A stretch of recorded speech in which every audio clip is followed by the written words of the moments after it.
ഈ വാർത്താ പകലിലെ പ്രധാന റിപ്പോർട്ടുകളുമായി വാർത്താമഴ ആരംഭിക്കുന്നു. ഞാൻ എസ് വിജയകുമാർ. ശബരിമല സ്വർണ്ണക്കൊള്ളയിൽ ഉണ്ണികൃഷ്ണൻ പോറ്റിയെ 2 ആഴ്ചത്തെ SIT കസ്റ്റഡിയിൽ വിട്ടു കോടതി. റാന്നി 1ാം ക്ലാസ് മജിസ്ട്രേറ്റ് കോടതിയുടേതാണ് തീരുമാനം. ശബരിമലയിലെ 2 കിലോ സ്വർണം ഉണ്ണികൃഷ്ണൻ പോറ്റി തട്ടിയെടുത്തു എന്ന് അറസ്റ്റ് മെമ്മോയിൽ പരാമർശം. 5 വകുപ്പുകളാണ് ഉണ്ണികൃഷ്ണൻ പോറ്റിക്കെതിരെ ചുമത്തിയിട്ടുള്ളത്. തന്നെ കുടുക്കിയവർ നിയമത്തിന് മുന്നിൽ വരുമെന്നും അന്വേഷണം നടത്തുന്നവർ കണ്ടെത്തുമെന്നും ഉണ്ണികൃഷ്ണൻ പോറ്റി പ്രതികരിച്ചു. എന്നെ കുടുക്കിയവർ ഇത് നിയമത്തിന്റെ മുമ്പിൽ വരും. ആരാണ് കുടുക്കിയത്?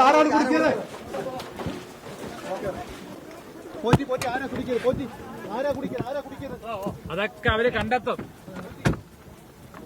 അതവർ കണ്ടെത്തും.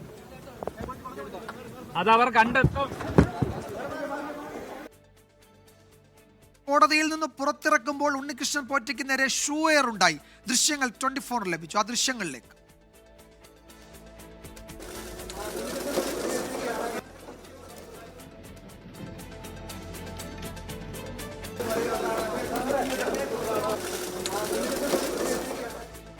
പ്രതിയെ SIT സംഘം പത്തനംതിട്ട AR ക്യാമ്പിൽ എത്തിച്ചിട്ടുണ്ട്. ആദ്യ തെളിവെടുപ്പ് ബംഗളൂരുവിലായിരിക്കും എന്നാണ് സൂചന. മനീഷ് മഹിപാലും ഷഫീദ് റാവുത്തറും വിശദാംശങ്ങൾ നൽകും. മനീഷ്, ഇപ്പോൾ ഈ പത്തനംതിട്ടയിലെ SIT സംഘം അവിടെ AR ക്യാമ്പിൽ എത്തിച്ചിട്ടുണ്ട്. അവിടെ ചോദ്യം ചെയ്യുകയാണോ? എന്താണ് അടുത്ത നീക്കങ്ങൾ? സംഭവ ബഹുലമായിരുന്നല്ലോ കോടതി നടപടിക്ക് പിന്നാലെ ഉണ്ടായ കാര്യങ്ങൾ. ഒന്ന്, ഉണ്ണികൃഷ്ണൻ പോറ്റി തന്നെ കുടുക്കിയതാണെന്ന് പറയുന്നു. അതിനിടയിൽ ആരോ പ്രതിഷേധിച്ച് പ്രതിക്ക് നേരെ ഷൂ എറിഞ്ഞു. എന്തൊക്കെയാണ് കോടതിയിലും കോടതിക്ക് പുറത്തുമുണ്ടായത് മനീഷ്? വിജയകുമാർ, സംഭവബഹുലമായ കാര്യങ്ങളായിരുന്നു. വളരെ നാടകീയമായ നീക്കങ്ങൾ അന്വേഷണ സംഘത്തിന്റെ ഭാഗത്തുനിന്നുണ്ടാകുന്നു. ഇന്നലെ രാത്രി 11:30 മണിക്കാണ് ഉണ്ണികൃഷ്ണൻ പോറ്റിയുടെ അറസ്റ്റ് രേഖപ്പെടുത്തിയ ശേഷം ഇന്ന് രാവിലെ കോടതിയിലേക്ക് എത്തിക്കുന്നു. രാവിലെ കോടതിയിലേക്ക് എത്തിക്കുന്നത് കോടതി നടപടികൾ തുടങ്ങുന്നതിനും ഏകദേശം അരമണിക്കൂർ മുൻപ് തന്നെ കോടതിയിലേക്ക് എത്തിച്ചു. 10:30 തന്നെ റാന്നി അഡീഷണൽ സെഷൻസ് കോടതിയിലേക്ക് എത്തിക്കുന്നു. അവിടെ നിന്നും പിന്നീട് 11 മണിക്ക് കോടതി നടപടികൾ ആരംഭിക്കുന്നു. അങ്ങനെ ഉണ്ണികൃഷ്ണൻ പോറ്റിക്ക് വേണ്ടി പ്രതിപക്ഷ ഇതുമായി ബന്ധപ്പെട്ട മുൻകൂർ ജാമ്യം അല്ലെങ്കിൽ ജാമ്യാപേക്ഷയ്ക്ക് വേണ്ടി പ്രതിഭാഗം എത്തിയില്ല എന്നതാണ് ഏറ്റവും പ്രധാനപ്പെട്ട കാര്യം. ഇവിടെ ഉണ്ണികൃഷ്ണൻ പോറ്റിക്ക് വേണ്ടിയിട്ടുള്ള റിമാൻഡ് റിപ്പോർട്ട് അടക്കമുള്ള കാര്യങ്ങൾ കോടതിയിൽ അന്വേഷണ സംഘം സമർപ്പിച്ചു, അവിടെ വാദിച്ചു. പക്ഷേ ഇതുമായി ബന്ധപ്പെട്ട നിലവിൽ കസ്റ്റഡി അപേക്ഷയാണ് വേണ്ടതെന്ന് റിട്ടേൺ അങ്ങനെ അത് എഴുതി കൊടുത്തു. രേഖാമൂലം കസ്റ്റഡി അപേക്ഷ വേണമെന്ന് ആവശ്യപ്പെട്ടു.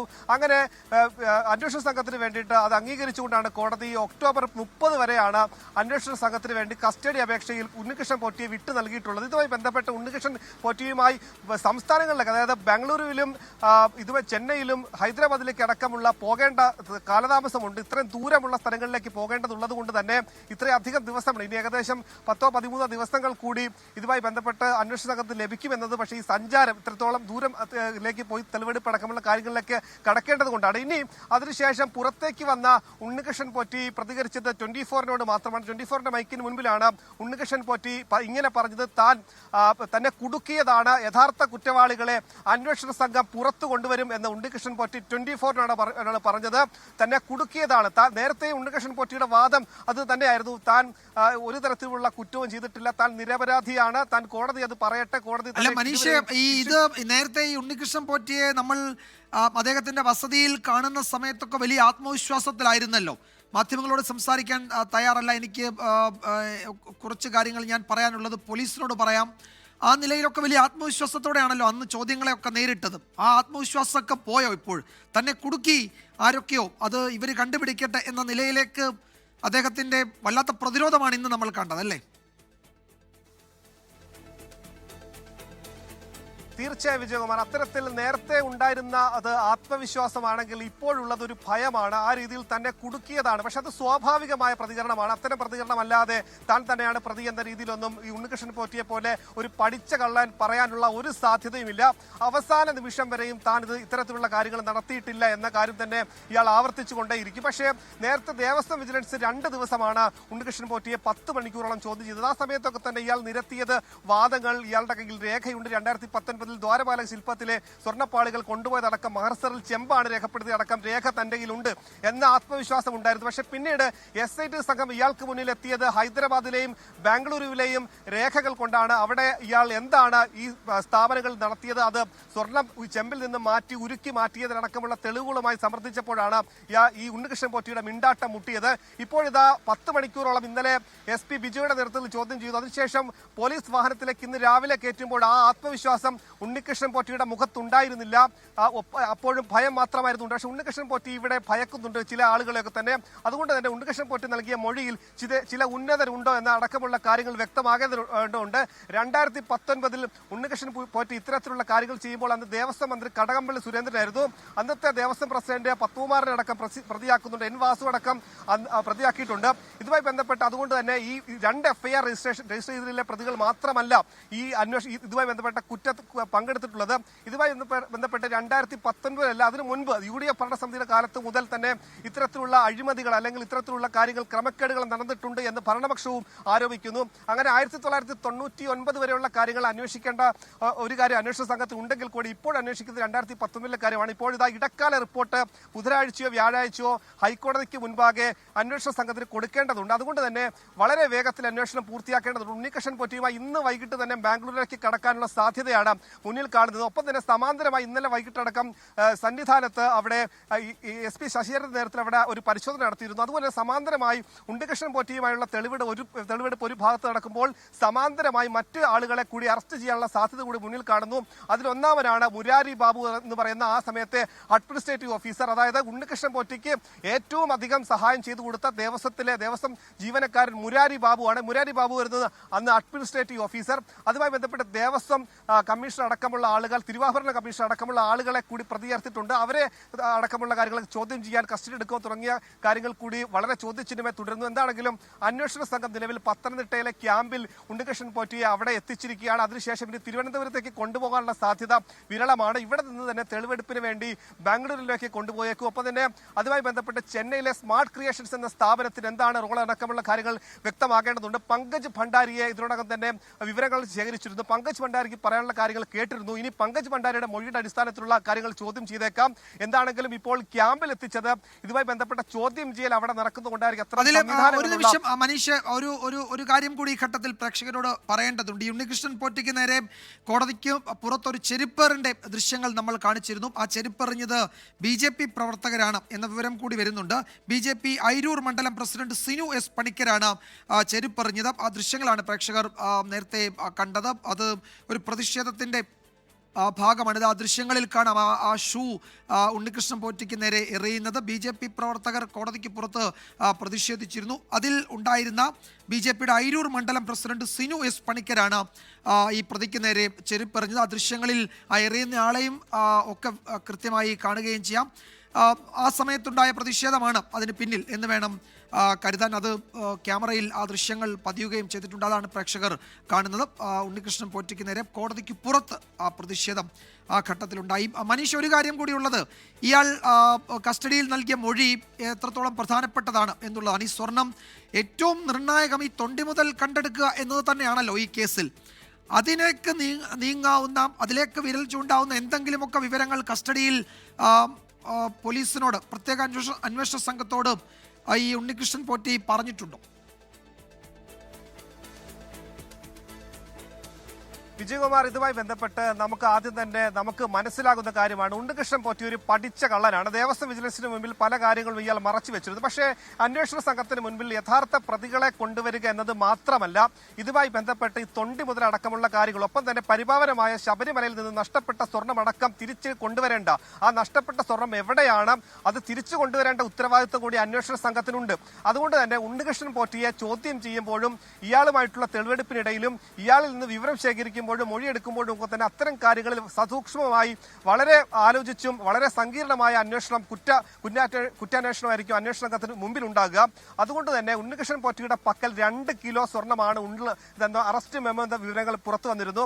അങ്ങനെയെങ്കിൽ ഈ 2 കിലോ സ്വർണം അത് ദ്വാരപാലക ശില്പത്തിൽ നിന്നെടുത്ത് 2 കിലോയാണോ, അതോ മുൻ വാതിലുണ്ടായിരുന്ന വാതിൽപ്പടിയിലെ 2 കിലോയാണോ, 2019 മാത്രമാണോ ഇയാൾ ഈ സ്വർണം അടർത്തി മാറ്റി അത് രാസ പ്രക്രിയ നടത്തി ചെമ്പിൽ നിന്ന് അടർത്തി മാറ്റിയിട്ടുള്ളത്? അങ്ങനെ ഇയാൾ 2 കിലോ സ്വർണം അപഹരിച്ചു എന്ന് പറയുമ്പോൾ അതിന്റെ തെളിവ്, ഒപ്പം തന്നെ അത് എവിടേക്ക് മാറ്റി.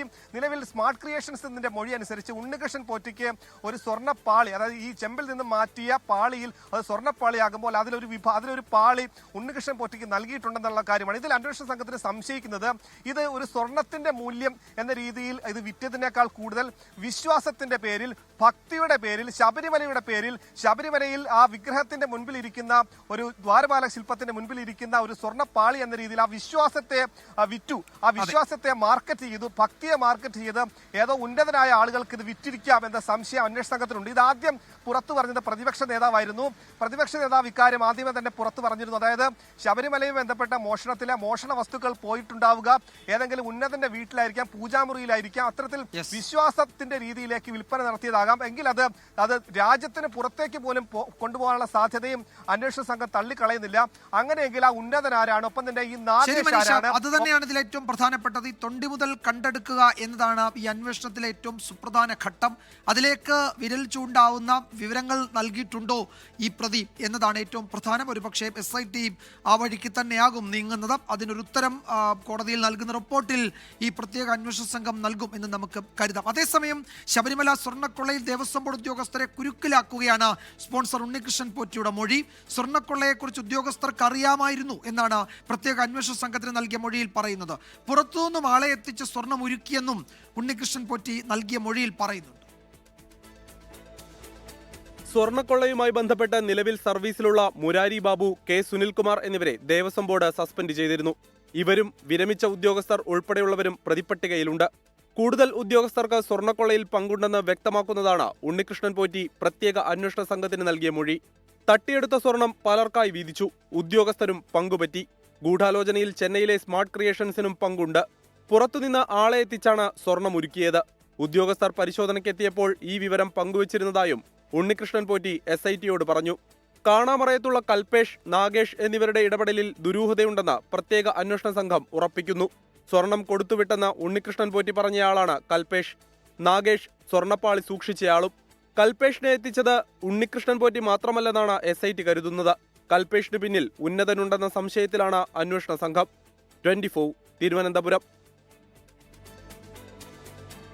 ചില പ്രതികരണങ്ങളിലേക്കാണ് ഇനി. ഉണ്ണികൃഷ്ണൻ പോറ്റിയുടെ അറസ്റ്റിൽ സന്തോഷമുണ്ടെന്ന് ദേവസ്വം മന്ത്രി VN വാസവൻ. സ്വർണ്ണക്കൊള്ളയിൽ ആരൊക്കെ പ്രതികളായാലും അവരെല്ലാവരും നിയമത്തിന്റെ മുന്നിൽ വരണമെന്നും മന്ത്രി പറഞ്ഞു. ഉണ്ണികൃഷ്ണൻ പോറ്റിയെ സംരക്ഷിക്കുന്നത് മുൻ ദേവസ്വം മന്ത്രി കടകംപള്ളി സുരേന്ദ്രനാണെന്നും ഇരുവരും തമ്മിലുള്ള സൗഹൃദത്തിന്റെ തെളിവുകൾ തന്റെ പക്കലുണ്ടെന്നും പ്രതിപക്ഷ നേതാവ് VD സതീശൻ പ്രതികരിച്ചു. പിടിക്കേണ്ടത് ഉണ്ണികൃഷ്ണൻ പോറ്റിയെ മാത്രമല്ല എന്നായിരുന്നു BJP സംസ്ഥാന അധ്യക്ഷൻ രാജീവ് ചന്ദ്രശേഖരന്റെ പ്രതികരണം. നിയമത്തിന്റെ ദൃഷ്ടിയിൽ കുറ്റവാളികളെല്ലാം വരണം. വളരെ സന്തോഷമുണ്ട്. ആദ്യത്തെ പ്രതിയെ കിട്ടിക്കഴിഞ്ഞിരിക്കുന്നു. ബാക്കി ചോദ്യം ചെയ്യൽ വരട്ടെ. വളരെ വേഗത്തിൽ തന്നെ കാര്യങ്ങൾ മുന്നോട്ട് പോകുന്നു. ആരൊക്കെ ഉണ്ടല്ലോ അവരെല്ലാം വരണം, ഒരാളും വിടാൻ പാടില്ല. ഇത് ഉണ്ണികൃഷ്ണൻ പോറ്റിയോ അവിടുത്തെ ചെറിയ ദല്ലാൽമാരല്ല നമ്മൾ പിടിക്കേണ്ടത്. ദേവസ്വം മന്ത്രി ഉത്തരവാദിത്വം എടുത്തിട്ട് രാജിവെച്ചില്ലെങ്കിൽ ഞങ്ങൾ സെൻട്രൽ ഏജൻസി വഴി ഇൻവെസ്റ്റിഗേഷന് വേണ്ടി ഞങ്ങൾ അഭ്യർത്ഥിക്കും. അതിന് റിക്വസ്റ്റ് ഞങ്ങൾ കൊടുക്കും. ശബരിമലയിൽ നിന്ന് തട്ടിപ്പ് ഒരു വീഴ്ചയൊന്നുമല്ല, ഇത് കൊള്ളയാണ്. പോറ്റിയെ സംരക്ഷിച്ചത് ആരാണ്? പോറ്റിയാണ് ഇതിൻ്റെ കാര്യങ്ങളെല്ലാം ഇപ്പോൾ പോറ്റിയുടെ തലയിലും മാത്രമാണ് ഇരിക്കുന്നത്. പോറ്റി ഇത് ചെയ്തു എന്നും അതിന് ഉത്തരവാദികളായ രാഷ്ട്രീയ നേതാക്കളും ബോർഡ് നേതാക്കളും ഒക്കെ ഉണ്ടെന്ന് എല്ലാവർക്കും അറിയാമല്ലോ. ഇത് മൂടി വയ്ക്കുകയായിരുന്നു. അന്ന് എന്തുകൊണ്ട് ആ പോറ്റിക്കെതിരായിട്ട് ഇവർ നടപടിയെടുത്തില്ല? പോറ്റി കുടുങ്ങിയാൽ ഇവരും കുടുങ്ങുമെന്ന് ഇവർക്ക് അറിയാമായിരുന്നു. പോറ്റി കുടുങ്ങിയാൽ ഇവരും കൊടുക്കും. തുലാമാസ പൂജകൾക്കായി ശബരിമല നട ഇന്ന് വൈകിട്ട് തുറക്കും. 4 മണിക്ക് തന്ത്രി കണ്ഠരര് മഹേഷ് മോഹനരുടെ സാന്നിധ്യത്തിൽ മേൽശാന്തി അരുൺകുമാർ നമ്പൂതിരി നട തുറന്ന് ദീപം തെളിയിക്കും. ചെന്നൈയിൽ നിന്ന് അറ്റകുറ്റപ്പണികൾ പൂർത്തിയാക്കി കൊണ്ടുവന്ന ദ്വാരപാലക ശില്പങ്ങളുടെ പാളികൾ ഇന്ന് സന്നിധാനത്ത് സ്ഥാപിക്കും. നട തുറക്കുന്നതിനോടൊപ്പം ചെന്നൈയിൽ നിന്ന് അറ്റകുറ്റപ്പണികൾ പൂർത്തിയാക്കി കൊണ്ടുവന്ന സ്വർണ്ണപ്പാളികൾ സ്ഥാപിക്കും. ഹൈക്കോടതി നിർദ്ദേശങ്ങളും മാനദണ്ഡങ്ങളും പാലിച്ചാണ് നടപടികൾ പൂർത്തിയാക്കുക. വിവാദങ്ങളുടെ പശ്ചാത്തലത്തിൽ വീഴ്ച സംഭവിക്കാതിരിക്കാൻ കർശനമായ നിർദ്ദേശമാണ് ദേവസ്വം ബോർഡ് നൽകിയിരിക്കുന്നത്. നാളെയാണ് ശബരിമല മാളികപ്പുറം മേൽശാന്തിമാരെ തിരഞ്ഞെടുക്കാനുള്ള നറുക്കെടുപ്പ്. വൃശ്ചികം 1 മുതൽ 1 വർഷമാണ് ചുമതല. ശബരിമല മേൽശാന്തി ലിസ്റ്റിൽ 14 പേരും മാളികപ്പുറം മേൽശാന്തി ലിസ്റ്റിൽ 13 പേരുമുണ്ട്. പന്തളം കൊട്ടാരത്തിലെ കുട്ടികളായ കശ്യപ് വർമ്മയും മൈഥിലി K വർമ്മയുമാണ് നറുക്കെടുക്കുന്നത്. 21-നാണ് ചിത്തിരയാട്ട തിരുനാൾ. തുലാമാസ പൂജയുടെ അവസാന ദിവസമായ 22-ന് രാഷ്ട്രപതി ദ്രൗപദി മുർമു സന്ദർശനം നടത്തും. രാഷ്ട്രപതിയുടെ സന്ദർശനം കണക്കിലെടുത്ത് 21-ന് 25,000 ഭക്തർക്ക് മാത്രമായിരിക്കും ദർശനത്തിന് അനുമതി. ഉച്ചയ്ക്ക് ശേഷം മല കയറാൻ നിയന്ത്രണമുണ്ടാകും. 24 പത്തനംതിട്ട. ശബരിമല സ്വർണ്ണക്കൊള്ളയിൽ പ്രതിപ്പട്ടികയിൽ ഉൾപ്പെട്ട മുരാരി ബാബുവിന്റെ രാജി NSS എഴുതി വാങ്ങി. NSS പെരുന്ന കരയോഗം വൈസ് പ്രസിഡന്റായിരുന്നു മുരാരി ബാബു. വിവാദ കാലയളവിൽ അഡ്മിനിസ്ട്രേറ്റീവ് ഓഫീസറായിരുന്ന മുരാരി ബാബുവിനെ ദേവസ്വം ബോർഡ് നേരത്തെ സസ്പെൻഡ് ചെയ്തിരുന്നു.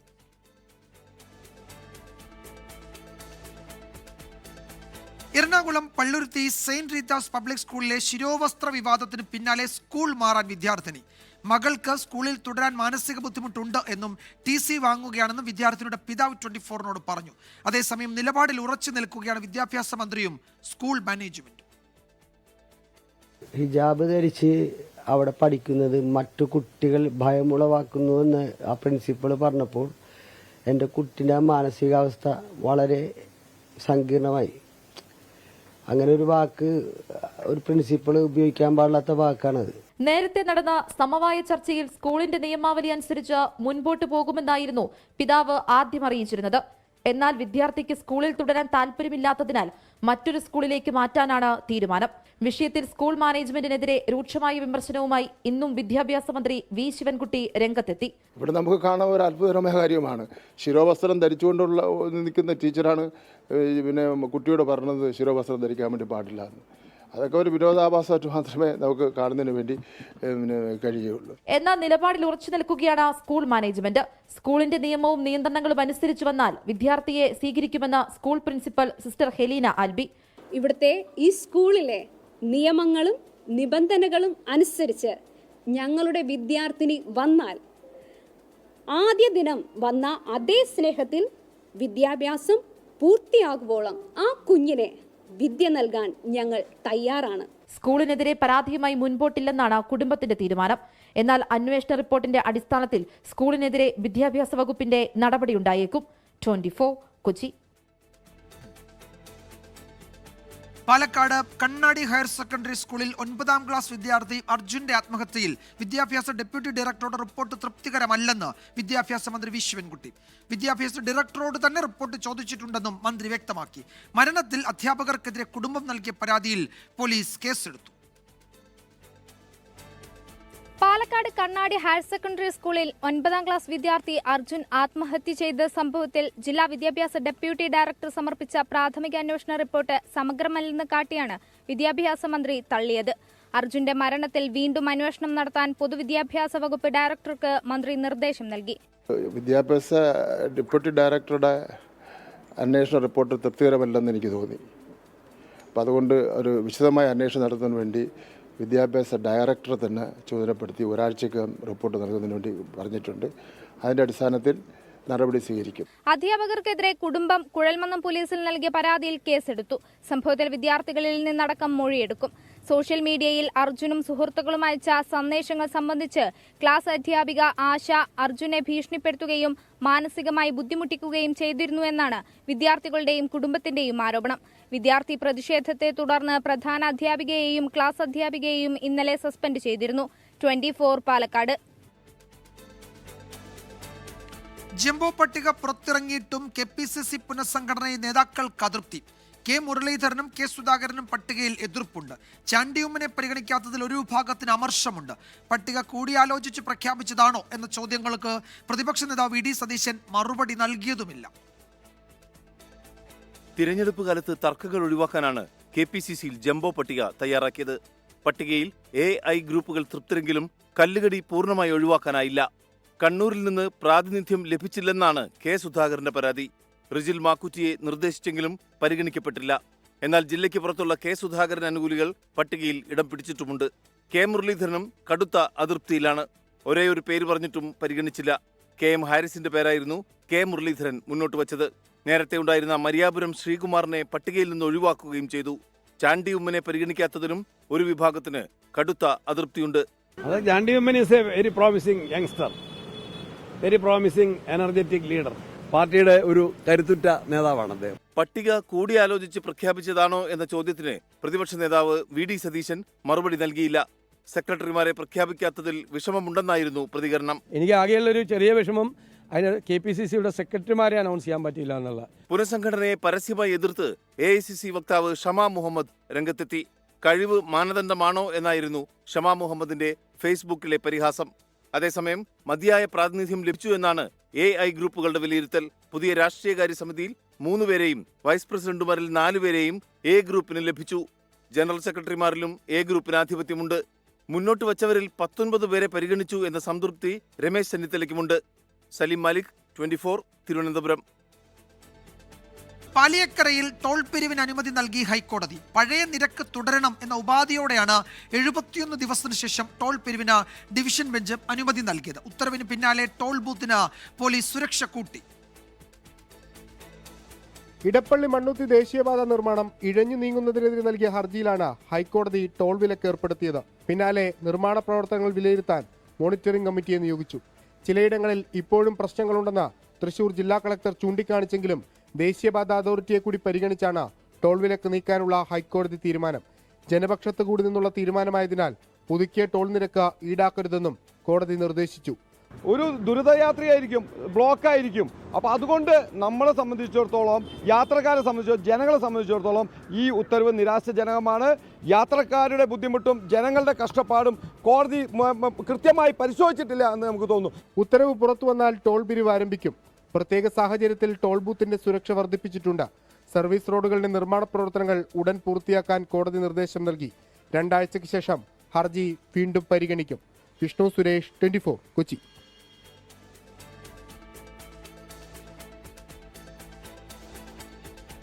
നമ്മൾ മറ്റൊരു റിപ്പോർട്ടിലേക്ക് പോകുന്നത്. ഇപ്പോൾ ശബരിമലയിലെ സ്വർണ്ണക്കൊള്ള കേസിൽ റിമാൻഡ് റിപ്പോർട്ടിലെ കൂടുതൽ വിവരങ്ങൾ പുറത്തു വരികയാണ്. ആസൂത്രിത ഗൂഢാലോചന നടന്നു എന്നതുൾപ്പെടെ പ്രധാനപ്പെട്ട വിവരങ്ങൾ വരുന്നുണ്ട്. പക്ഷെ അപ്പോഴും ഈ സ്വർണം എവിടെയാണ് ഒളിപ്പിച്ചിരിക്കുന്നത് എന്നത് കണ്ടെത്താൻ കഴിഞ്ഞിട്ടില്ല എന്ന് റിമാൻഡ് റിപ്പോർട്ടിൽ പറയുന്നുണ്ട്. എന്തൊക്കെയാണ് ആ റിപ്പോർട്ടിൽ കൂടുതലായി അന്വേഷണ സംഘം ഇതിനോടകം കോടതിയെ അറിയിച്ചിരിക്കുന്നതെന്ന് നോക്കാം. ഷഫീദ് റാവുത്തർ വിവരങ്ങൾ നൽകും. ഷഫീദ്, റിമാൻഡ് റിപ്പോർട്ടിൽ എന്തൊക്കെ പ്രധാനപ്പെട്ട കാര്യങ്ങൾ പറയുന്നുണ്ട്? അതിൽ തൊണ്ടി മുതൽ എവിടെ എന്നതാണ് ഏറ്റവും നിർണായകം. ആ ചോദ്യത്തിന് ഈ ഘട്ടത്തിൽ അന്വേഷണ സംഘം ഉത്തരം നൽകുന്നില്ല. പക്ഷേ അപ്പോഴും ഇതിന് പിന്നിൽ നടത്തിയ വലിയ ഗൂഢാലോചനയുടെ ആസൂത്രണത്തിന്റെ ഒക്കെ വിവരങ്ങൾ പുറത്തു വരുന്നുണ്ട്. അതിന്റെ വിവരങ്ങൾ ഇതിനോടകം ലഭിച്ചിട്ടുണ്ടല്ലേ? വിജയകുമാർ, ഉറപ്പായിട്ടും. കാരണം റിമാൻഡ് പറയുന്ന പ്രധാനപ്പെട്ട കാര്യം ഈ ശബരിമല സ്വർണ്ണക്കവർച്ചയുമായി ബന്ധപ്പെട്ട ഏതെങ്കിലും തരത്തിലൊരു സാങ്കേതിക മിസ്റ്റേക്കല്ല, പകരം ഇതുവരെ ദേവസ്വം ബോർഡ് കണ്ടെത്തിയനുസരിച്ച് കുറ്റകരമായ ഗൂഢാലോചനയും കവർച്ചയും നടന്നെന്ന SIT അന്വേഷണ സംഘവും SIT സംഘവും സ്ഥിരീകരിക്കുന്നുണ്ട്. മാത്രവുമല്ല, ഈ സ്വർണം ശബരിമലയിൽ നിന്ന് കൊണ്ടുപോയ സ്വർണം യഥാർത്ഥ പാളിയിൽ നിന്ന് വേർതിരിച്ചെന്ന് റിമാൻഡ് റിപ്പോർട്ടിൽ പറയുന്നു. അപ്പോൾ തന്നെ ഇക്കാര്യത്തിലേക്ക് വ്യക്തമാണ്. ഈ പാളികൾ പൂശാൻ സ്പോർട്സ് മാർട്ടിൽ സ്വർണം അത് ഉണ്ണികൃഷ്ണൻ പോറ്റിയും അത് അതിൽ സ്മാർട്ട് ചെറിയ സാങ്കേതിക പ്രശ്നമുണ്ട്. അത് പരിഹരിച്ച ശേഷം വീണ്ടും നമ്മൾ ആ റിപ്പോർട്ടിലേക്ക് വരുന്നുണ്ട്. വളരെ വിശദമായി പരിശോധിക്കേണ്ട വിവരങ്ങൾ തന്നെയാണ് ഇപ്പോൾ വരുന്നത്. ഈ ഘട്ടത്തിൽ ഈ റിമാൻഡ് റിപ്പോർട്ടിൽ തന്നെ ഇതിൽ നടത്തിയ വലിയ ഗൂഢാലോചനയുടെ പ്രാഥമിക വിവരങ്ങൾ അന്വേഷണ സംഘം കോടതിയെ അറിയിക്കുകയും ചെയ്തിട്ടുണ്ട്. നമ്മൾ മറ്റു റിപ്പോർട്ടുകളിലേക്ക് പോകും. അല്പസമയത്തിനകം വീണ്ടും നമ്മൾ സ്വർണ്ണക്കൊള്ളയുടെ വിശദാംശങ്ങൾ പരിശോധിക്കും. ബീഹാർ നിയമസഭാ തെരഞ്ഞെടുപ്പിൽ ബച്ച്വാര മണ്ഡലത്തിൽ സ്ഥാനാർത്ഥിയെ നിർത്തി കോൺഗ്രസും CPI മുൻ MLA അവധേക റോയിയും കോൺഗ്രസ് യുവജന വിഭാഗം നേതാവ് ശിവപ്രകാശ് ഗരീബ് ദാസും നാമനിർദ്ദേശ പത്രിക സമർപ്പിച്ചു. വിനീത VG വിവരങ്ങൾ നൽകും ബീഹാറിൽ നിന്ന്. വിനീത, ഈ മഹാസഖ്യത്തിൽ ഇപ്പോഴും സീറ്റ് ധാരണയായിട്ടില്ല. ആദ്യഘട്ടത്തിന്റെ നാമനിർദ്ദേശ പത്രിക സമർപ്പിക്കേണ്ട അവസാന മണിക്കൂറുകളിലേക്ക് കടക്കുകയാണ്. പല മണ്ഡലങ്ങളിലും ഒരുപക്ഷെ ഈ പറയുന്ന മത്സരങ്ങൾ ഇന്ത്യ മുന്നണിക്കകത്തെ പാർട്ടികൾ തമ്മിലുള്ള മത്സരത്തിന് സാധ്യത പോലുമുണ്ട് എന്ന് റിപ്പോർട്ടുകളുണ്ട്. എന്താണ് കോൺഗ്രസും CPIയും ഈ മണ്ഡലത്തിൽ സ്വീകരിച്ചിരിക്കുന്ന സമീപനം? വിജയകുമാർ സൂചിപ്പിച്ചതുപോലെ തന്നെ അവസാന ഘട്ടത്തിലും ഈ സീറ്റ് വിഭജനവുമായി ബന്ധപ്പെട്ടുകൊണ്ടുള്ള ചർച്ചകളിലൊന്നും തന്നെ കൃത്യമായിട്ടുള്ളൊരു ധാരണയിലേക്ക് എത്താൻ കഴിഞ്ഞിട്ടുണ്ടായിരുന്നില്ല. അത് സംബന്ധിച്ചുകൊണ്ടുള്ള ചില തർക്കങ്ങളിലേക്കടക്കം RJDയും കോൺഗ്രസും ഒക്കെ തന്നെ പോയിട്ടുണ്ടായിരുന്നു. ഇടത് പാർട്ടികൾ കൂടുതൽ സീറ്റ് ആവശ്യപ്പെട്ടതും പ്രതിസന്ധി ഉണ്ടാക്കിയിരുന്നു. ഇപ്പോൾ ഒരു സൗഹൃദ മത്സരത്തിലേക്ക് കടക്കുന്ന തരത്തിലുള്ള സൂചനകളാണ് നമുക്ക് ലഭിക്കുന്നത്. അത് ബെഗുസരായിലെ ബച്ച്വാര മണ്ഡലത്തിലേക്കാണ് കോൺഗ്രസും CPIയും സ്ഥാനാർത്ഥികളെ നിർത്തിയിരിക്കുന്നത്. അതിൽ CPIയുടെ മുൻ മുൻ MLA അവധേഷ് റോയ് നാമനിർദ്ദേശ പത്രിക കൂടി സമർപ്പിക്കുകയും ഉണ്ടായി. ഒപ്പം തന്നെ യുവജന വിഭാഗം നേതാവായ ശിവപ്രകാശ് ഗരീബ് ദാസാണ് കോൺഗ്രസിന്റെ സ്ഥാനാർത്ഥി. നേരത്തെ തന്നെ 6 മണ്ഡലങ്ങളിൽ CPI മത്സരിക്കുമെന്ന ചില സൂചനകൾ ഉണ്ടായിരുന്നു. ഇപ്പോൾ നമ്മൾ CPI നേതാക്കളുമൊക്കെയായി സംസാരിച്ചപ്പോൾ 6 മണ്ഡലങ്ങളിൽ മത്സരിക്കുമെന്ന് തന്നെയാണ് അവർ വ്യക്തമാക്കിയിരിക്കുന്നത്. അതിനെ തുടർന്ന് നാമനിർദ്ദേശ പത്രികകൾ അവർ സമർപ്പിക്കുകയും ചെയ്തിട്ടുണ്ട്. അതിന് പിന്നാലെയാണ് ഇപ്പോൾ ബച്ച്വാരയിൽ CPIയുടെ സ്ഥാനാർത്ഥിയായി അവധേഷ് റോയ് മുൻ MLA ആണ്. അദ്ദേഹം നാമനിർദ്ദേശ പത്രിക കൂടി സമർപ്പിച്ചത്. അതിനിടയിൽ തന്നെ ഇന്നലെ രാത്രിയോടുകൂടിയാണ് കോൺഗ്രസിന്റെ ഒരു സ്ഥാനാർത്ഥി പട്ടിക പ്രഖ്യാപിച്ചിട്ടുണ്ടായിരുന്നത്. അത് സൂചിപ്പിച്ചതുപോലെ ഏറെ ചർച്ചകളൊക്കെ ചെയ്ത് അവസാന ഘട്ടത്തിലേക്കാണ് 48 പേരുടെ സ്ഥാനാർത്ഥി പട്ടിക അവർ പ്രഖ്യാപിച്ചത്. ആ സ്ഥാനാർത്ഥി പട്ടികയിലാണ് യുവജന വിഭാഗം നേതാവ് ശിവപ്രകാശ് ഗരീബ് ദാസ് കോൺഗ്രസ് സ്ഥാനാർത്ഥിയായി മത്സരിക്കുമെന്ന് അറിയിച്ചിരിക്കുന്നത്. ബച്ച്വാര മണ്ഡലത്തിൽ നിന്ന് തന്നെയാണ് മത്സരിക്കുന്നത്. പക്ഷേ അതേസമയം ഈ CPI നാമനിർദ്ദേശ പത്രിക പിൻവലിച്ചേക്കുമെന്നുള്ള ചില സൂചനകൾ കൂടി കോൺഗ്രസ് നേതാക്കൾ ഈ ഘട്ടത്തിൽ തരുന്നുണ്ട്. നേരത്തെ തന്നെ ഈ ആവശ്യപ്പെട്ട മണ്ഡലങ്ങൾ ലഭിച്ചില്ല എങ്കിൽ ഞങ്ങൾ 10 ഇടങ്ങളിൽ സൗഹൃദ മത്സരം നടത്തിയേക്കും എന്നൊരു സൂചന കോൺഗ്രസ് നൽകിയിട്ടുണ്ടായിരുന്നു. ഏതാണെങ്കിലും അത് സൗഹൃദ മണ്ഡലത്തിലേക്ക് പോവുകയാണോ എന്ന് നമുക്ക് കാത്തിരുന്ന് തന്നെ കാണേണ്ടതായിട്ടുണ്ട്. ഇന്ത്യ മുന്നണിയിലെ കക്ഷികൾ തമ്മിൽ മത്സരത്തിന് സാധ്യത ഉണ്ട്. ഈ ഘട്ടത്തിൽ തള്ളിക്കളയാൻ കഴിയില്ല. പക്ഷേ അവസാന മണിക്കൂറുകളിലും പ്രശ്നപരിഹാരത്തിന് കോൺഗ്രസിൻ്റെയും RJDയുടെയും ഇടതു പാർട്ടികളുടെയും ഒക്കെ നേതാക്കൾ കൂടിയാലോചന നടത്തുന്നുണ്ട്. അതിനിടെയാണ് ഈ വിവരം ഇപ്പോൾ പുറത്തു വന്നത്. ബച്ച്വാര മണ്ഡലത്തിലാണ് കോൺഗ്രസും CPIയും സ്ഥാനാർത്ഥിയെ നിർത്തിയിരിക്കുന്നത്. അതിൽ CPI സ്ഥാനാർത്ഥി പത്രിക പിൻവലിക്കുമെന്നാണ് കോൺഗ്രസ് അവകാശപ്പെടുന്നത്. വിനീത വിജിയാണ് വിവരങ്ങൾ നൽകിയത്. തെരഞ്ഞെടുപ്പിന് ശേഷമേ ബീഹാറിൽ മുഖ്യമന്ത്രിയെ തീരുമാനിക്കുമെന്ന പ്രതികരണം വിവാദമായതിന് പിന്നാലെ നിതീഷ് കുമാറുമായി കൂടിക്കാഴ്ച നടത്തി കേന്ദ്ര ആഭ്യന്തരമന്ത്രി അമിത്ഷാ. നിതീഷ് കുമാർ തന്നെ NDAയുടെ മുഖമെന്ന് JDU MP സഞ്ജയ് ഝാ പറഞ്ഞു. അതിനിടെ 48 സ്ഥാനാർത്ഥികളുടെ ആദ്യഘട്ട പട്ടിക കോൺഗ്രസ് പ്രഖ്യാപിച്ചു. മുഖ്യമന്ത്രി നിതീഷ് കുമാറിന്റെ വസതിയിലായിരുന്നു കൂടിക്കാഴ്ച. ഉപമുഖ്യമന്ത്രി സാമ്രാട് ചൗധരി, JDU MP സഞ്ജയ് ഝാ തുടങ്ങിയ പ്രധാന നേതാക്കൾ കൂടിക്കാഴ്ചയിൽ പങ്കെടുത്തു. ബീഹാറിലെ തെരഞ്ഞെടുപ്പ് നീക്കങ്ങൾ ചർച്ചയായി. തെരഞ്ഞെടുപ്പിന് ശേഷം മാത്രമേ BJPയും സഖ്യകക്ഷികളും മുഖ്യമന്ത്രിയെ തീരുമാനിക്കുകയുള്ളൂവെന്ന ദേശീയ മാധ്യമത്തിന് അമിത്ഷാ നൽകിയ പ്രതികരണം വിവാദമായിരുന്നു. പിന്നാലെയാണ് ബീഹാറിലെത്തിയ കേന്ദ്ര ആഭ്യന്തരമന്ത്രി മുഖ്യമന്ത്രി നിതീഷ് കുമാറുമായി കൂടിക്കാഴ്ച നടത്തിയത്. നിതീഷ് കുമാർ തന്നെയാണ് NDAയുടെ മുഖമെന്ന് JDU MP സഞ്ജയ് ഝാ.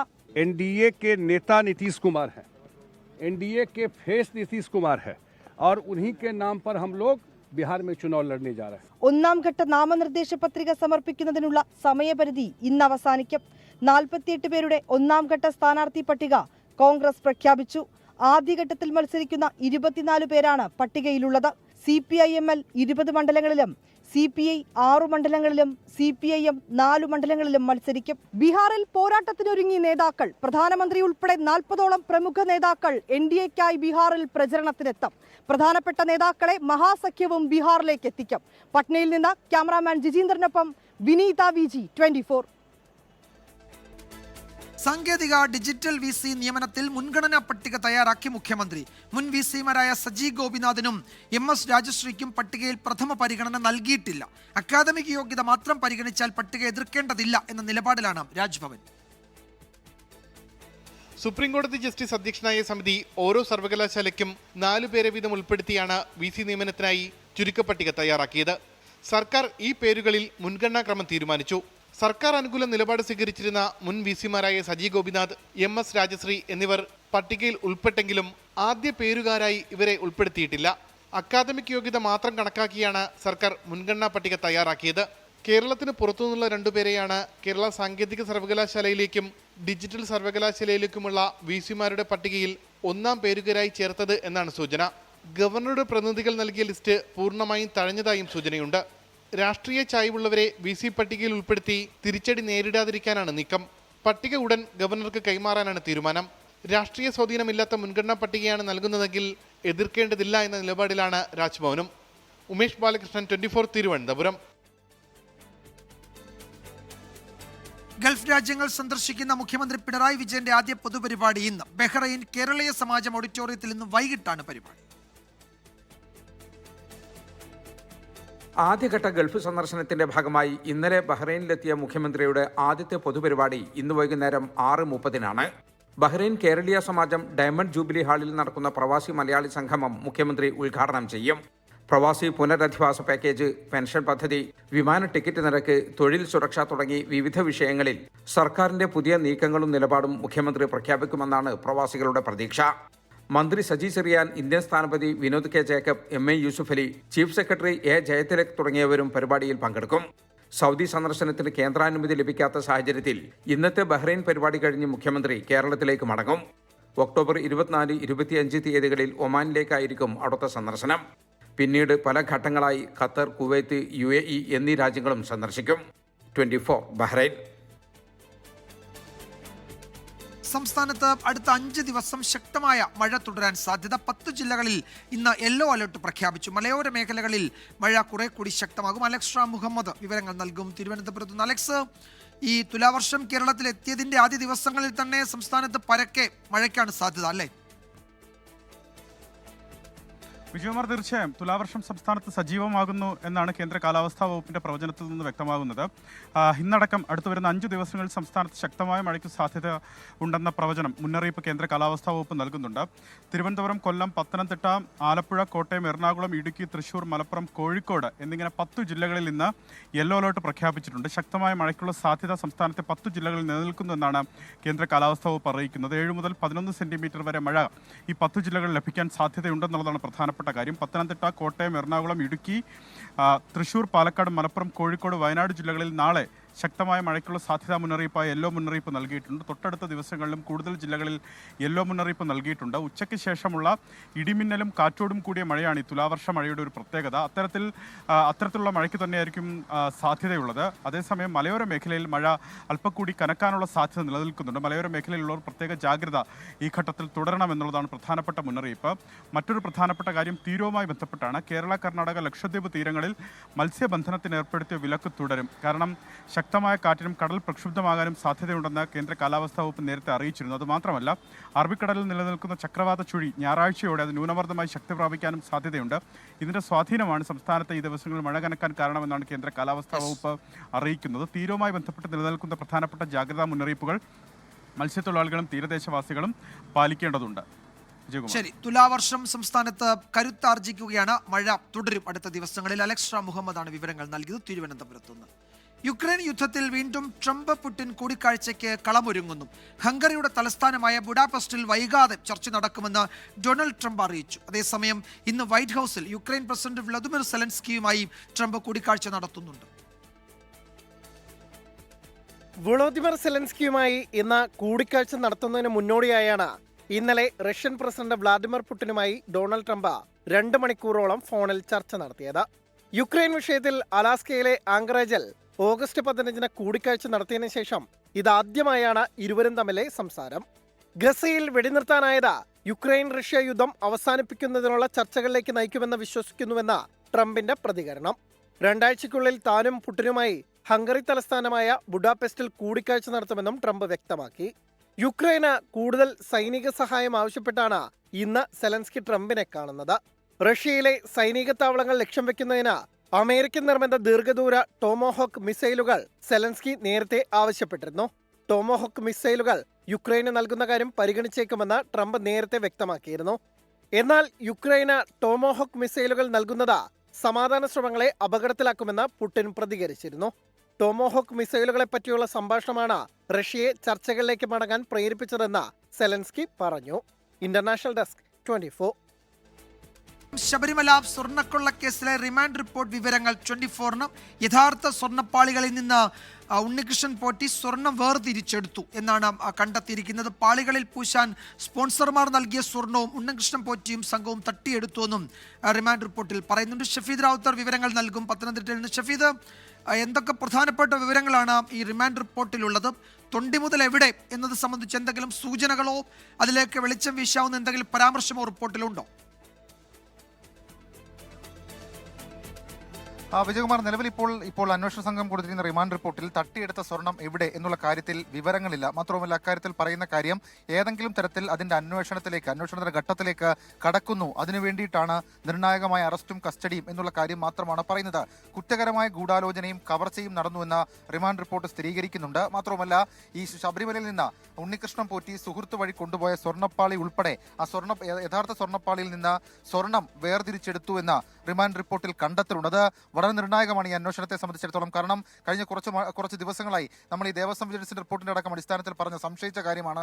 അത് ഏതാണ്ട് ഉറപ്പിക്കുന്നുണ്ട് SIT സംഘം. അതായത് ശബരിമലയിൽ നിന്ന് കൊണ്ടുപോയ സ്വർണ്ണപ്പാളിയിലെ സ്വർണം അത് വേർതിരിച്ചെടുത്തു എന്ന റിമാൻഡ് റിപ്പോർട്ട് ഉറപ്പിക്കുന്നുണ്ട്. പാളികളിൽ പൂശാൻ സ്പോൺസർമാർ നൽകിയ സ്വർണവും ഉണ്ണികൃഷ്ണൻ പോറ്റിയും സംഘവും, അതായത് ഉണ്ണികൃഷ്ണൻ പോറ്റിയോടൊപ്പം ഒരു സംഘം തന്നെ ഉണ്ട് എന്നുള്ള കാര്യവും ഇപ്പോൾ SIT സ്ഥിരീകരിക്കുന്നുണ്ട്. അവർ തട്ടിയെടുത്തു എന്നുള്ളതാണ് ഏറ്റവും പ്രധാനപ്പെട്ട കണ്ടെത്തൽ. ഏതായാലും വളരെ സുപ്രധാനമാണ്. അല്പസമയം മുൻപാണ് പത്തനംതിട്ട SP ക്യാമ്പ് ഓഫീസിൽ നിന്ന് ഉണ്ണികൃഷ്ണൻ പോറ്റിയുമായി തിരുവനന്തപുരത്തേക്ക് SIT സംഘം ഇറങ്ങിയതോടെ യാത്ര ഇപ്പോൾ ഈ രീതിയിൽ പോവുകയാണ്. ഈ SIT സംഘം ഇപ്പോൾ ആലോചിക്കുന്ന കാര്യം തിരുവനന്തപുരത്ത് വീണ്ടും ഉണ്ണികൃഷ്ണൻ പോറ്റി എത്തിക്കുന്നു. അതിനുശേഷം ഫ്ലൈറ്റ് ടൈം അവൈലബിലിറ്റി അടക്കമുള്ള കാര്യങ്ങൾ നോക്കും. ശേഷം ബാംഗ്ലൂരിലടക്കം വിശദമായ തെളിവെടുപ്പ് നടത്താൻ അന്വേഷണ സംഘം തീരുമാനിച്ചിട്ടുണ്ട്. തൊട്ടടുത്ത മണിക്കൂറുകളിൽ തന്നെ അങ്ങനെയുള്ള നീക്കത്തിലേക്ക് അന്വേഷണ സംഘം കടക്കുകയും ചെയ്യും. ഏതായാലും വളരെ പ്രധാനപ്പെട്ട അറസ്റ്റ് ഉണ്ടായിരിക്കുന്നു. അറസ്റ്റിന് ശേഷം ഉണ്ണികൃഷ്ണൻ പോറ്റിയെ കസ്റ്റഡിയിൽ വിട്ടിരിക്കുന്നു. ഇതിന്റെ റിമാൻഡ് റിപ്പോർട്ടിലെ വിവരങ്ങൾ അതിനും ഇക്കാര്യം ഉറപ്പിക്കുകയും ചെയ്യുന്നുണ്ട്. വിജയകുമാർ. യെസ്, യഥാർത്ഥ സ്വർണ്ണപ്പാളിയിൽ നിന്ന് ഉണ്ണികൃഷ്ണൻ പോറ്റി സ്വർണം വേർതിരിച്ചു എന്ന് മാത്രമല്ല, പാളികളിൽ പൂശാൻ സ്പോൺസർമാർ നൽകിയ സ്വർണം ഈ പോറ്റിയും സംഘവും തട്ടിയെടുത്തു എന്നും ഈ റിമാൻഡ് റിപ്പോർട്ടിലുണ്ട്. അപ്പോൾ ഇയാൾക്കൊപ്പം ഒരു സംഘമുണ്ട്. ആ സംഘത്തിൽ ആരൊക്കെയാണ് കണ്ണികൾ, അവരെവിടേക്കാണ് സ്വർണം കടത്തുന്നത്, തൊണ്ടി മുതൽ എവിടെയാണ് സൂക്ഷിക്കുക, ആരുടെയൊക്കെ കൈകളിലെത്തി എന്നൊക്കെ കണ്ടെത്താൻ പോവുകയാണ്. ഇപ്പോൾ ഉണ്ണികൃഷ്ണൻ പോറ്റിയെ വീണ്ടും തിരുവനന്തപുരത്തേക്ക് കൊണ്ടുപോകുന്നു. തൊട്ടടുത്ത മണിക്കൂറിൽ തന്നെ തെളിവെടുപ്പിന് കേരളത്തിന് പുറത്തേക്ക് ബംഗളൂരു, ചെന്നൈയും ഹൈദരാബാദ് തുടങ്ങിയ സ്ഥലങ്ങളിലേക്ക് ഈ പ്രതിയെ എത്തിക്കുകയും ചെയ്യും. ഷഫീദ് റാവുത്തറാണ് വിവരങ്ങൾ നൽകിയത് പത്തനംതിട്ടയിൽ നിന്ന്. തൃശൂർ കുന്നംകുളം ഇട്ടിമാണി ആശുപത്രിയിൽ ശസ്ത്രക്രിയക്കിടെ രോഗി മരിച്ച സംഭവത്തിൽ അസ്വാഭാവിക മരണത്തിന് പോലീസ് കേസെടുത്തു. ശസ്ത്രക്രിയക്കിടെ പിഴ ഉണ്ടായെന്ന് ഡോക്ടർ രേഖാമൂലം എഴുതി നൽകിയിരുന്നു. 41-കാരനായ ഇല്യാസാണ് ഇന്നലെ മരിച്ചത്. അതേസമയം വൃത്തിഹീനമായ ശസ്ത്രക്രിയാ മുറിയുടെ ദൃശ്യങ്ങൾ പുറത്തു വന്നു. ഇന്നലെ ഉച്ചയ്ക്ക് 3:30 ശസ്ത്രക്രിയ നടന്നത്. രാത്രി 8:30 ഇല്യാസിന്റെ മരണവിവരം ആശുപത്രി അധികൃതർ ബന്ധുക്കളെ അറിയിച്ചത്. അനസ്തേഷ്യ നൽകിയതിലെ പിഴവാണ് മരണത്തിലേക്ക് നയിച്ചതെന്നാണ് ആരോപണം. ചികിത്സാ പിഴവ് ആരോപിച്ച് ബന്ധുക്കൾ ബഹളം വെച്ചതോടെ ആശുപത്രിയിൽ സംഘർഷമായി. തന്റെ പിഴവ് മൂലമാണ് മരണം സംഭവിച്ചതെന്ന് ഡോക്ടർ വിജയൻ നായർ എഴുതി നൽകിയതോടെയാണ് സംഘർഷം അവസാനിച്ചത്. ഒരു രോഗവുമായി ആശുപത്രിയിലേക്ക് വന്നപ്പോൾ കൊന്നു കയ്യിൽ തരുന്ന ഒരു സാഹചര്യം ഈ ആശുപത്രി എടുത്തത് തീർച്ചയായും ഇതിന് ഉത്തരവാദിത്തപ്പെട്ടവർക്ക് ആർക്കും ഇതിൽ നിന്ന് ഒഴിഞ്ഞു മാറാൻ പറ്റില്ല. ആയതുകൊണ്ട് കൃത്യമായ പരിഹാരം വേണമെന്നുള്ളതാണ് ബന്ധുക്കളും നാട്ടുകാരുമായ ഞങ്ങളുടെ ആവശ്യം. ആശുപത്രിയിൽ അടിയന്തര സൗകര്യങ്ങളില്ലെന്ന ആരോപണവുമായി ബന്ധുക്കൾ രംഗത്തെത്തി. ശസ്ത്രക്രിയ നടത്തുന്ന മുറി ഉൾപ്പെടെ പല സ്ഥലങ്ങളും ശോച്യാവസ്ഥയിലാണ്. പല മരുന്നുകളും കാലാവധി തീർന്നതാണെന്നും ബന്ധുക്കൾ ആരോപിച്ചു. സംഭവത്തിൽ കുന്നംകുളം പോലീസ് അന്വേഷണം തുടങ്ങി. 24 തൃശൂർ. കോഴിക്കോട് താമരശ്ശേരിയിൽ മരിച്ച 9 വയസ്സുകാരി അനയുടെ കുടുംബം നിയമ നടപടിയിലേക്ക്. മരണകാരണം അമീബിക് മസ്തിഷ്ക ജ്വരം അല്ല എന്ന പോസ്റ്റ്മോർട്ടം റിപ്പോർട്ട് പുറത്തു വന്നതിന് പിന്നാലെയാണ് ഈ നീക്കം. താമരശ്ശേരി DYSPക്ക് കുടുംബം പരാതി നൽകി. ഓഗസ്റ്റ് 14-നാണ് താമരശ്ശേരിയിൽ 9 വയസ്സുകാരി മരിച്ചത്. താമരശ്ശേരി താലൂക്ക് ആശുപത്രിയിൽ കൃത്യമായി ചികിത്സ ലഭിക്കാത്തതാണ് മരണത്തിന് കാരണമെന്ന് കുടുംബം ആരോപിച്ചിരുന്നു. അമീബിക് മസ്തിഷ്ക ജ്വരത്തെ തുടർന്നായിരുന്നു മരണമെന്നാണ് കുടുംബത്തെ മെഡിക്കൽ കോളേജ് അധികൃതർ അറിയിച്ചിരുന്നത്. എന്നാൽ പോസ്റ്റ്മോർട്ടം റിപ്പോർട്ട് ആവശ്യപ്പെട്ട കുടുംബത്തോട് മരണം അമീബിക് മസ്തിഷ്ക ജ്വരം മൂലമല്ലെന്ന് ഡോക്ടേഴ്സ് പറഞ്ഞു. പിന്നാലെ കുട്ടിയുടെ പിതാവ് സനൂപ് ചികിത്സാ പിഴവ് ആരോപിച്ച് താലൂക്ക് ആശുപത്രിയിലെ ഡോക്ടറെ ആക്രമിക്കുകയായിരുന്നു. അമീബിക് മസ്തിഷ്ക ജ്വരമല്ല മരണകാരണമെന്നും ഇൻഫ്ലുവൻസ എ അണുബാധ മൂലമുള്ള ന്യൂമോണിയയാണ് മരണകാരണമെന്ന പോസ്റ്റ്മോർട്ടം റിപ്പോർട്ട് പുറത്തുവന്നതിന് പിന്നാലെയാണ് കുടുംബം പരാതി നൽകിയത്. ഈ ഒരു ഹോസ്പിറ്റലിലെ ചികിത്സാ പിഴവ് തന്നെയാണ്. ഇവർ വേണ്ട രീതിയിൽ ഇവിടുന്ന് ആ കുട്ടിക്ക് നല്ലൊരു ചികിത്സ കൊടുത്തിരുന്നെങ്കിൽ ഇന്ന് ആ കുട്ടി ഇവിടെ നമ്മോടൊപ്പം ഉണ്ടാകുമായിരുന്നു. ആ ഒരു കൊടുക്കാത്തതിൻ്റെ ഒരു പ്രയാസമാണ് ഇന്ന് ആ കുട്ടി ഞങ്ങളെല്ലാവരെയും നമ്മുടെ നാട്ടുകാരെയൊക്കെ കണ്ണീരിലാഴ്ത്തി പോയിട്ടുള്ളത്. ഡോക്ടറെ ആക്രമിച്ച കേസിൽ സനൂപിനെ 2 ദിവസത്തേക്കാണ് പോലീസ് കസ്റ്റഡിയിൽ വിട്ടിരിക്കുന്നത്. ഇന്ന് വൈകുന്നേരത്തോടെ തിരിച്ചു കോടതിയിൽ ഹാജരാക്കും. 24 കോഴിക്കോട്.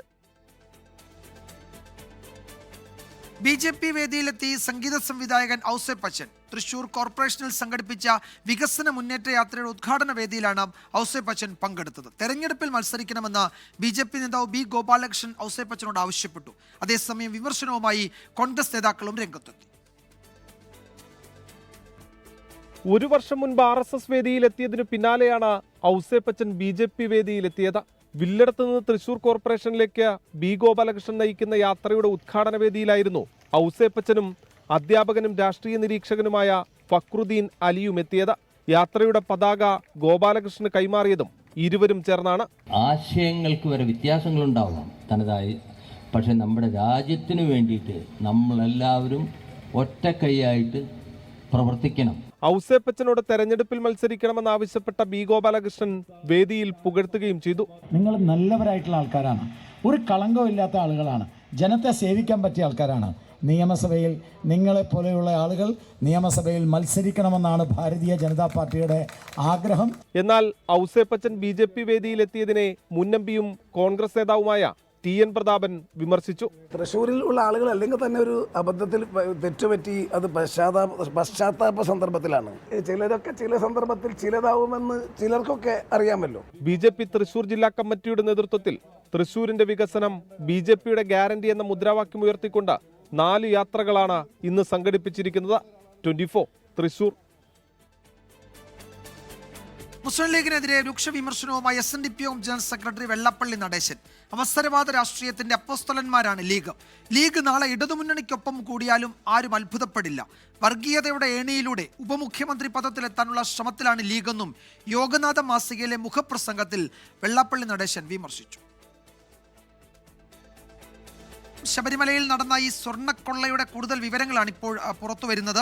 അതിൽ ഈ സ്വത്തു സമ്പാദനമായിരുന്നു ഉണ്ണികൃഷ്ണൻ പോറ്റി ലക്ഷ്യമിട്ടത് എന്ന് ഈ റിമാൻഡ് റിപ്പോർട്ടിൽ പറയുന്നുണ്ട്. ആ റിമാൻഡ് റിപ്പോർട്ടിൻ്റെ പകർപ്പാണ് നമ്മൾ സ്ക്രീനിൽ കാണുന്നത്. സ്വത്തു സമ്പാദനമായിരുന്നു അയാളുടെ ലക്ഷ്യം. സ്വർണ്ണപ്പാളിയിൽ നിന്ന് തട്ടിയെടുത്തത് 2 കിലോയിലധികം സ്വർണ്ണമാണ്. പക്ഷേ അത് എവിടെ എന്നത് ഇനി കണ്ടെത്തേണ്ടതുണ്ട്. അത് തട്ടിയെടുക്കാൻ വേണ്ടി തന്നെ നടത്തിയ ഗൂഢാലോചന എത്രത്തോളം വലുതായിരുന്നു എന്ന് റിമാൻഡ് റിപ്പോർട്ടിൽ പറയുന്നുണ്ട്. ദ്വാരപാലക ശില്പങ്ങൾ 99-ൽ സ്വർണം പൊതിഞ്ഞതെന്ന് ഈ പ്രതികൾക്കൊക്കെ അറിയാമായിരുന്നു. എന്നിട്ടും 2019-ൽ അത് ചെമ്പ് തകിടുകൾ എന്നെഴുതി സ്വർണം പൂശാൻ നൽകിയതിന് പിന്നിൽ വലിയ ആസൂത്രണം, വലിയ ഗൂഢാലോചന നടന്നിട്ടുണ്ട് എന്നാണ് ആ റിപ്പോർട്ടിൽ പറയുന്നത്. അങ്ങനെ ഈ 2 കിലോ സ്വർണം, 2 കിലോ തൂക്കം വരുന്ന സ്വർണം ചതിയും വിശ്വാസവഞ്ചനയും നടത്തിയാണ് ഈ കൊള്ള സംഘം അപഹരിച്ചത് എന്ന് റിമാൻഡ് റിപ്പോർട്ടിൽ പറയുന്നു. ആ റിപ്പോർട്ടിന്റെ പകർപ്പ് 24 ലഭിച്ചിട്ടുണ്ട്. ഒരിക്കൽ കൂടി ഷഫീദ് റാവുത്തർ വിവരങ്ങൾ നൽകാൻ ചേരുന്നുണ്ട്. ഷഫീദ്, അക്ഷരാർത്ഥത്തിൽ ഒരു കൊള്ള സംഘം തന്നെയായിരുന്നു സന്നിധാനത്തുണ്ടായിരുന്നത്.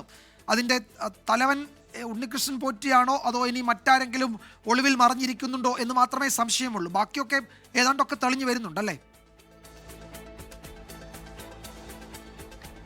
വിജയകുമാർ, SIT തലവനായിട്ടുള്ള SIT അന്വേഷണ ഉദ്യോഗസ്ഥനായിട്ടുള്ള SP S ശശിധരൻ ഇപ്പോൾ പത്തനംതിട്ട റാന്നി കോടതിയിൽ കൊടുത്ത റിമാൻഡ് റിപ്പോർട്ടിന്റെ, അതായത് സ്വർണ്ണ കവർച്ചയുമായി ബന്ധപ്പെട്ട ഇതിന്റെ റിമാൻഡ് റിപ്പോർട്ടാണ് ഇപ്പോൾ നമ്മൾ പുറത്തുവിടുന്നത്. ഇതിൽ വളരെ പ്രധാനപ്പെട്ട ഈ അന്വേഷണ ഉദ്യോഗസ്ഥന്റെ കണ്ടെത്തലടക്കമുള്ള കാര്യങ്ങൾ കൃത്യമായി തന്നെ പറയുന്നുണ്ട്. അതിൽ പറയുന്നുണ്ട്, 1-ാം പ്രതി ഉണ്ണികൃഷ്ണൻ പോറ്റി 2004 വർഷം മുതൽ 2008 വരെയുള്ള കാലയളവിൽ അക്കാലത്തെ ശബരിമല കീഴ്ശാന്തിയുടെ പരികർമ്മിയായി ജോലി ചെയ്തിരുന്ന ആളാണ്. അദ്ദേഹത്തിന് ശബരിമലയെക്കുറിച്ച് കൃത്യമായ അറിവും ശബരിമല ശ്രീകോവിലിന്റെ മേൽക്കൂരയിൽ ചുറ്റുഭാഗത്തും 1988-ൽ സ്വർണം പതിച്ചതായി അറിവുള്ളയാളുമാണ്. അതായത് അതൊരു സ്വർണ്ണപ്പാളിയാണ് എന്നുള്ള കാര്യം ഉണ്ണികൃഷ്ണൻ പോറ്റിക്ക് അറിയാമായിരുന്നു. ഇക്കാര്യങ്ങൾ അറിയാമായിരുന്ന പ്രതി ശബരിമല ശ്രീകോവിലെ ദ്വാരപാലക ശില്പങ്ങളിലെ ഈ പതിച്ചിട്ടുള്ള പില്ലറുകളിലും പൊതിഞ്ഞിട്ടുണ്ടായിരുന്ന 2 കിലോ തൂക്കം വരുന്ന സ്വർണം അത് ചതിച്ച് വിശ്വാസവഞ്ചന ചെയ്തെടുത്ത് അന്യായ ലാഭവും തിരുവിതാംകൂർ ദേവസ്വം ബോർഡിന് അന്യായ നഷ്ടവും ഉണ്ടാക്കണമെന്ന ഉദ്ദേശത്തോടും കരുതലോടും കൂടി ദേവസ്വം സ്വത്തുക്കൾ സംരക്ഷിക്കാൻ ബാധ്യതയുള്ള മറ്റു പ്രതികളുടെ ഒത്താശയോടെ, അവിടെയാണ് പ്രധാനപ്പെട്ട കാര്യം. അതായത് ഉദ്യോഗസ്ഥ വീഴ്ച റിമാൻഡ് റിപ്പോർട്ടിലും അല്ലെങ്കിൽ ഉദ്യോഗസ്ഥരുടെ പങ്ക് റിമാൻഡ് റിപ്പോർട്ടിലും കൃത്യമായി പറയുന്നു എന്നുള്ളതാണ് ഏറ്റവും പ്രധാനപ്പെട്ടത്. അല്ലെങ്കിൽ ഈ റിമാൻഡ് റിപ്പോർട്ടിന്റെ പകർപ്പ് നമുക്ക് കിട്ടുമ്പോൾ അതിൽ ഏറ്റവും പ്രധാനമായും നമുക്ക് പ്രേക്ഷകരോട് പങ്കുവെക്കാനുള്ള കാരണം, അതായത് ഉദ്യോഗസ്ഥർക്ക് ഇക്കാര്യത്തിൽ ഉണ്ണികൃഷ്ണൻ പോറ്റിയെ സഹായിച്ചുവെന്ന പ്രത്യേക അന്വേഷണ സംഘത്തിന്റെ റിമാൻഡ് റിപ്പോർട്ടിൽ കൃത്യമായി തന്നെ പറയുന്നുണ്ട്. അതിൽ ബാക്കിയുള്ള കാര്യങ്ങൾ പറയുന്നത് ഇങ്ങനെയാണ്. ഇത് അറ്റകുറ്റപ്പണികൾ ചെയ്ത് പുതുക്കി നൽകാമെന്ന് തിരുവിതാംകൂർ ദേവസ്വം ബോർഡിനെ അറിയിച്ച് ദേവസ്വം ബോർഡിന് അപേക്ഷ നൽകി. ദേവസ്വം ബോർഡ് അധികൃതരുടെ സഹായത്തോടുകൂടി നിലവിലുള്ള ചട്ടങ്ങൾക്കും കേരള ഹൈക്കോടതി ഉത്തരവുകൾക്കും വിരുദ്ധമായി കൃത്യമായി ഈ ഇളക്കിയെടുത്ത് കർണാടക, തമിഴ്നാട്, ആന്ധ്ര തുടങ്ങിയ സംസ്ഥാനങ്ങളിൽ കൊണ്ടുപോവുകയും തുടർന്ന് ചെന്നൈ അമ്പത്തൂരിലുള്ള സ്മാർട്ട് ക്രിയേഷൻസ് എന്ന സ്ഥാപനത്തിൽ എത്തിച്ച് അവരുടെ സഹായത്തോടുകൂടി ഈ സ്വർണം പതിച്ച ചെമ്പ് തകിടുകളിൽ നിന്ന് സ്വർണം വേർതിരിച്ചെടുത്ത് അന്യായമായി കൈവശപ്പെടുത്തി, അതായത് ആ സ്വർണം തട്ടിയെടുത്തു എന്നുള്ള കാര്യം റിമാൻഡ് റിപ്പോർട്ടിൽ സ്ഥിരീകരിക്കുന്നു. അത് മറച്ചുവെക്കുന്നതിനായി 394.900 ഗ്രാം സ്വർണം ഉപയോഗിച്ച് സ്വർണം പൂശി പിന്നീട് സാമ്പത്തിക നേട്ടത്തിനായി മേൽപ്പറഞ്ഞ ദ്വാരപാലക ശില്പങ്ങളും പില്ലറുകളും പല സ്ഥലങ്ങളിലും പ്രദർശിപ്പിച്ച് ആചാരലംഘനം നടത്തി തുടർന്ന് ശബരിമലയിൽ തിരിച്ചെത്തിച്ചു എന്നുള്ളതാണ് റിമാൻഡ് റിപ്പോർട്ടിൽ പറയുന്ന കാര്യം. അതായത് ഈ റിമാൻഡ് റിപ്പോർട്ടിൽ പ്രധാനമായും പറയുന്ന 4 കാര്യങ്ങൾ. ഒന്ന്, ഉണ്ണികൃഷ്ണൻ പോറ്റി ശബരിമലയിൽ നിന്ന് കൊണ്ടുപോയ സ്വർണ്ണപ്പാളികളിൽ നിന്ന് സ്വർണം വേർതിരിച്ചെടുത്തു. അത് മറയ്ക്കാനായി 394.900 ഗ്രാം സ്വർണം ഈ പുതിയ, അതായത് ഈ സ്വർണം ഇളക്കിയെടുത്തതിന് ശേഷം ഈ സ്വർണം പൂശി എന്നുള്ളത് കൃത്യമായി തന്നെ ഈ റിമാൻഡ് റിപ്പോർട്ടിൽ പറയുന്നുണ്ട്. മറ്റൊന്ന്, ഈ ദേവസ്വം ഉദ്യോഗസ്ഥരുടെ ഇക്കാര്യത്തിലെ പങ്കാണ്. അതായത് ദേവസ്വം ഉദ്യോഗസ്ഥരുടെ റിമാൻഡ് റിപ്പോർട്ടിൽ പറയുന്ന വാക്ക് ഇങ്ങനെയാണ്: ദേവസ്വം ഉദ്യോഗസ്ഥരുടെ ദേവസ്വം സ്വത്തുക്കൾ സംരക്ഷിക്കാൻ ബാധ്യതയുള്ള മറ്റു പ്രതികളുടെ ഒത്താശയോടെ 1-ാം പ്രതി സ്വർണം പതിച്ച തകിടുകൾ അറ്റകുറ്റപ്പണികൾ ചെയ്ത് പുതുക്കി നൽകാമെന്ന് വാഗ്ദാനം നൽകി അത് തട്ടിയെടുത്തു എന്നുള്ളതാണ്. അപ്പോൾ സ്വാഭാവികമായും ദേവസ്വം ബോർഡ് ഉദ്യോഗസ്ഥരുടെ പങ്ക് ഈ റിമാൻഡ് റിപ്പോർട്ടിൽ വ്യക്തമാവുകയാണ്. മൂന്നാമത്തെ കാര്യം, ഈ ദേവസ്വം ബോർഡിന് ഇക്കാര്യത്തിൽ വീഴ്ച പറ്റിയെന്നുള്ള കാര്യം SITയും സ്ഥിരീകരിക്കുന്നു എന്നുള്ളതാണ്. അതിൽ ഈ സ്വർണം തട്ടിയെടുത്തു, 2 കിലോയിലധികം സ്വർണം തട്ടിയെടുത്തു എന്നുള്ളത് അവരുടെ ഒന്നാമത്തെ ക്രൈം. രണ്ടാമത്തെ ക്രൈം, ഈ സ്പോൺസർമാരെ അടക്കം, അതായത് ഈ സ്വർണത്തിന് പകരം മറ്റു സ്വർണം പൂശുന്നതിനായി വിവിധ സ്പോൺസർമാരെ കണ്ടെത്തി അവരിൽ നിന്നും വലിയ അളവ് സ്വർണം വാങ്ങി അത് മുഴുവനായി ഉപയോഗിക്കാതെ കൈവശപ്പെടുത്തുകയും ചെയ്തിട്ടുണ്ട്. അതായത് ഉണ്ണികൃഷ്ണൻ പോറ്റി ഈ സ്പോൺസർമാർ, അതായത് ഈ ശബരിമല സ്വർണ്ണപ്പാളിയിൽ സ്വർണം വീണ്ടും പൂശണമെന്ന് പറഞ്ഞ് മറ്റു ചില സ്പോൺസർമാരെ കണ്ടെത്തി അവരിൽ നിന്ന് സ്വർണം കളക്ട് ചെയ്ത് അതിൽ കുറഞ്ഞ ഭാഗം മാത്രം പൂശി മറ്റ് സ്വർണവും തട്ടിയെടുത്തു എന്നുള്ള ഒരു വലിയ ക്രൈം അക്കാര്യത്തിൽ നടന്നിട്ടുണ്ട് എന്നുള്ള കാര്യം SIT റിപ്പോർട്ടിൽ സ്ഥിരീകരിക്കുന്നു എന്നുള്ളതും ഏറ്റവും പ്രധാനപ്പെട്ട കാര്യം. അങ്ങനെ റിമാൻഡ് റിപ്പോർട്ടിന്റെ പകർപ്പ് പുറത്തു വരുമ്പോൾ വളരെ പ്രധാനപ്പെട്ട ഇത്തരം കാര്യങ്ങൾ വ്യക്തമാകുന്നുണ്ട്. വിജയകുമാർ. യെസ്, പ്രതികൾക്കെതിരെ ഗുരുതര പരാമർശം ഈ റിമാൻഡ് റിപ്പോർട്ടിലുണ്ട്. അതിൽ ഒരു കാര്യം കൂടി ഉള്ളത്, ഇത് സാമ്പത്തിക ലാഭത്തിന് വേണ്ടിയും ഈ ദ്വാരപാലക ശില്പത്തിലെ പാളികൾ പല സ്ഥലങ്ങളിലും പ്രദർശിപ്പിച്ച് ആചാരലംഘനം നടത്തിയതായും ഈ റിമാൻഡ് റിപ്പോർട്ട് പറയുന്നുണ്ട്. പലതരത്തിലാണ് ഇവർ നടത്തിയ ഇടപെടലുകളുടെ വിവരങ്ങൾ ഈ റിപ്പോർട്ടിൽ പറയുന്നത്. ദുരുപയോഗം ചെയ്ത സ്വർണത്തിന് പകരം സ്വർണം പൂശാൻ സ്പോൺസർമാരെ ഈ സംഘം കണ്ടെത്തുന്നു. അവരിൽ നിന്ന് വലിയ അളവിൽ സ്വർണം വാങ്ങുന്നു. അത് ഉപയോഗിക്കാതെ ഇവർ കൈവശപ്പെടുത്തുകയും ചെയ്തു. അങ്ങനെ തട്ടിപ്പിൻ്റെ വലിയ ഒരു ശൃംഖല പ്രവർത്തിച്ചിരുന്നു. അതിലെ ഓരോ കണ്ണികളെയാണ് ഇപ്പോഴിതാ പുറത്തു കൊണ്ടുവരുന്നത്. അതിൽ ഉണ്ണികൃഷ്ണൻ പോറ്റിയുടെ അറസ്റ്റും അതിനുശേഷമുള്ള റിമാൻഡ് റിപ്പോർട്ടിൻ്റെ വിവരങ്ങളുമാണ് ഷഫീദ് റാവുത്തർ പങ്കുവച്ചത് പത്തനംതിട്ടയിൽ നിന്ന്. ഈ റിപ്പോർട്ടോടെ വാർത്താമഴ അവസാനിക്കുകയാണ്.